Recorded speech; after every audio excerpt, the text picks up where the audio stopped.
Welcome to today's video. Last time we looked at moving average and we used them to make a trading signal. So hopefully you have had enough time to practice using that trading signal to open a position in your demo account. So today we are going to be laying another layer of evidence on top of what we studied last time, and it has been quite a long time, but hopefully you have had enough time to practice. So we are going to be adding on another layer so that we can make more accurate trades. So even before we go ahead, we need to set up our environment quickly. Remember, we prefer the color on white. So color on white theme. So here we're good to go. We've set up our theme. So as you look at the nature of the market, you can see that the market is downtrending right now. Even without adding any indicator, we're pretty not that certainly sure, but as by sight, the market is downtrending. So remember, as I said, in order to confirm the trend, we add an indicator called a moving average, simple moving average. Simple moving average. Where is it? Moving average. Here you go. And yeah, we made that 60 period moving average simple and on close. So as you can see by sight now, we can see previously the market was downtrending. As you can see, the market is downtrending when it is below the 60 period moving average.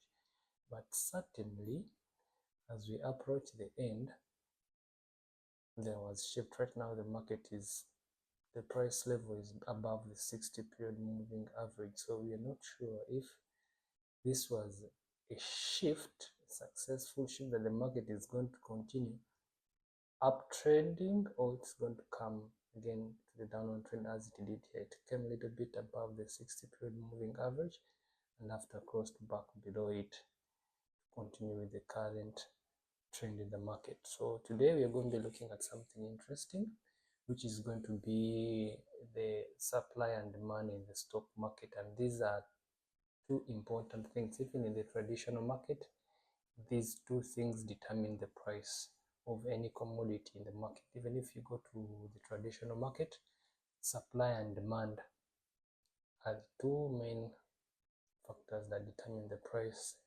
in every market. So today we're going to be looking at an indicator. It's a leading indicator. It's called the relative strength index. So let us look at our indicator, which is going to be the relative strength indicator, which is crucial for the supply and demand. So we shall use it to identify conditions where the market has been overbought and oversold.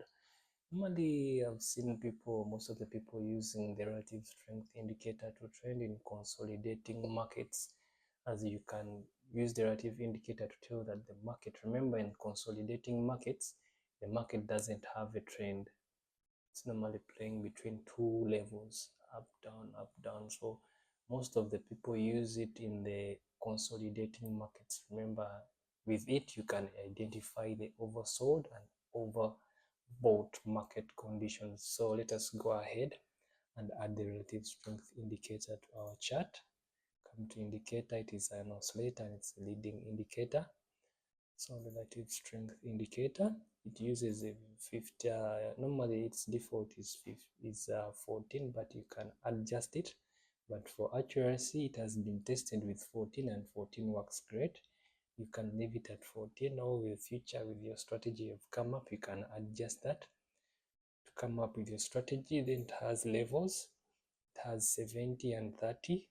When the relative strength line is above the 70, we consider the market oversold. So that should be an indicator to you that anytime power is shifting from buyers to sellers when it is above the 70 or when it's at 70. Then 30, at the 30 level, we consider the market oversold. So when you see the relative strength line at the 30 level, we consider that the market has been oversold. So anytime the buyers are coming in and taking over the power from the sellers and push the market up. So we're going to be seeing that on our relative strength indicator. So let us go ahead and add it. So as you can see, this is a relative strength indicator. So this is our relative strength index, sorry. So this is our 70 level for overbought. This is our 30 level for oversold. You can adjust this according to your strategy as you'll come up with it. It's up to you. You can adjust it to suit your strategy. So for example, as you see here, get this, as you see here, it was at 26 by side. It was at 26. So here it was indicating that it has been oversold. So as buyers were looking at this as an entry point. They used this being oversold on the relative strength index, being oversold. So they bought here. As you can see, after buying, the market started pushing upwards. And when it came to here, people who bought here sold here because it has now become overbought. So if you bought here and sold here, when the market become overbought, you would make some profit. So that's how we use the relative strength indicator to identify like at open position to act as our entry point into the stock market. What the other thing this relative strength indicator does, it is help you to confirm the trend. Yeah, most of the traders also use it to confirm the trade. So I will go ahead and add one horizontal line here. It's going to be 50. Exactly, it has come at 50. But if it's not at 50, you not struggle with it. Just right click on the line properties, parameters, and change it to 50 if it's giving a time shift there by using the mice. So if you look at this point, remember this is our relative strength index line. If this relative strength index line is below this 50, the market is always downtrending. So for example, if you look at try to cross here but still downtrending. By the way, you should be careful with fake outs on this indicator. So that's why this indicator should not be traded alone, and you should trade the price action of the indicator. So for example, here it's showing that it is what, there is an uptrend, but it's not yet really, but you can see it reflects here. There's a strong uptrend from here, came here, and after it came back down the downtrend.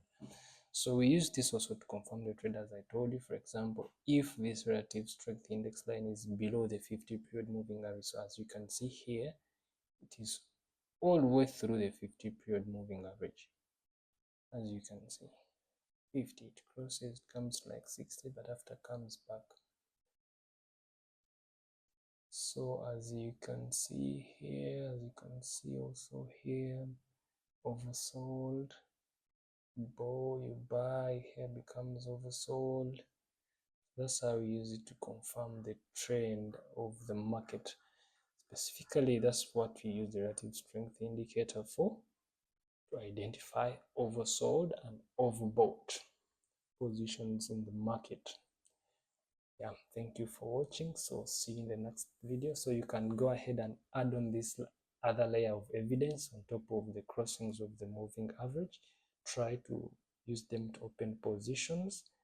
You will see that your risk lowers more the way you gain insights of the market. So you can go ahead and practice with the relative strength indicator with the moving average crossings as we studied the other last time.